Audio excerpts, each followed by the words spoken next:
Hi KS viewers, வாங்க இன்றைக்கி நம்ம வீட்டில் சிக்கன் லிவரில் எப்படி சால்னா செய்கிறதுன்னு பார்க்கலாங்க. ஃபர்ஸ்ட் ஒரு அடுப்பில் பாத்திரத்தை வச்சுக்கலாம். ஆயில் ஹீட் ஆனதுக்கப்புறமா 1 டேபிள் ஸ்பூன் அளவுக்கு சோம்பும் ஒரு சின்ன பீஸ் பட்டையும் சேர்த்துக்கலாம் வியூவர்ஸ்.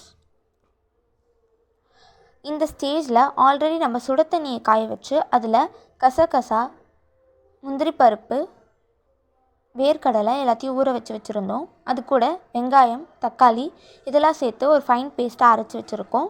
அந்த பேஸ்ட்டை இப்போ சேர்த்துக்கலாம்.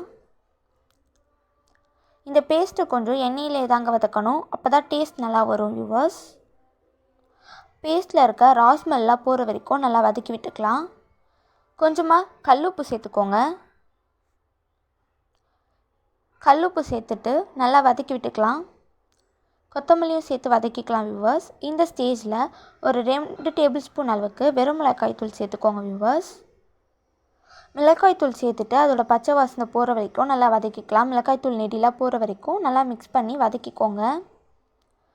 நம்மளுடைய மசாலா கூட அந்த மிளகாய் தூளும் சேர்ந்து கரெக்டாக பர்ஃபெக்டான ஸ்டேஜ்க்கு வர வரைக்கும் நம்ம லைட்டாக வதக்கி விட்டுக்கலாம். பாருங்கள், இப்போ ரொம்ப சூப்பராக வந்திருக்கு நம்ம மசாலா.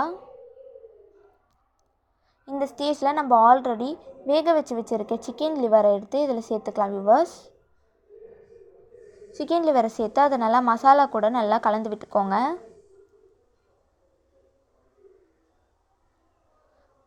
இந்த மாதிரி மசாலா கூட சிக்கன் லிவர் நல்லா மிக்ஸ் ஆகிற அளவுக்கு கலந்து விட்டுட்டு உங்களுக்கு எந்த அளவுக்கு தண்ணி தேவையோ அந்த அளவுக்கு தண்ணி சேர்த்துக்கலாம். இந்த ஸ்டேஜில் நம்ம தேங்காய், புதினா, கொத்தமல்லிலாம் சேர்த்து ஒரு பேஸ்ட் அரைச்சி வச்சுருக்கோம். அதையும் இதில் சேர்த்துடலாம்.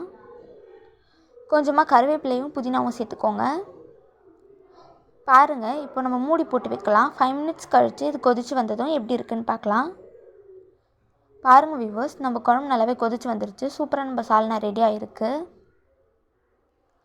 குழம்பு நல்லா கலந்து விட்டுட்டு உப்பு காரெல்லாம் கரெக்டாக இருக்கான்னு இந்த ஸ்டேஜ்லேயே செக் பண்ணிக்கோங்க. நல்லா உப்பு காரம் கரெக்டாக இருக்குது. ஸோ ஒரு சின்ன பீஸ் அளவுக்கு வெல்லத்தை இதில் சேர்த்துக்கலாம் வியூவர்ஸ். இது டேஸ்ட் எடுத்து கொடுக்கும். கொஞ்சமாக கொத்தமல்லியை கட் பண்ணி விட்டுக்கலாம் இதில். அவ்வளோதாங்க, ரொம்ப சிம்பிள் தான். நம்மளோட சிக்கன் லிவர் சால்னா ரெடி ஆயிடுச்சு. இதை கண்டிப்பாக ட்ரை பண்ணி பாருங்கள். ட்ரை பண்ணி பார்த்துட்டு டேஸ்ட் எப்படி இருந்துச்சுன்ட்டு மறக்காமல் கமெண்ட் செக்ஷனில் சொல்லுங்கள். வீடியோ பிடிச்சிருந்ததுன்னா லைக் பண்ணுங்கள், ஷேர் பண்ணுங்கள், கமெண்ட் பண்ணுங்கள். மறக்காமல் பெல் ஐகானை கிளிக் பண்ணுங்கள் வியூவர்ஸ். சப்ஸ்கிரைப் பண்ணி சப்போர்ட் பண்ணுங்கள். இந்த மாதிரி வீடியோவோட நெக்ஸ்ட் டைம் பார்க்கலாம். தேங்க்யூ.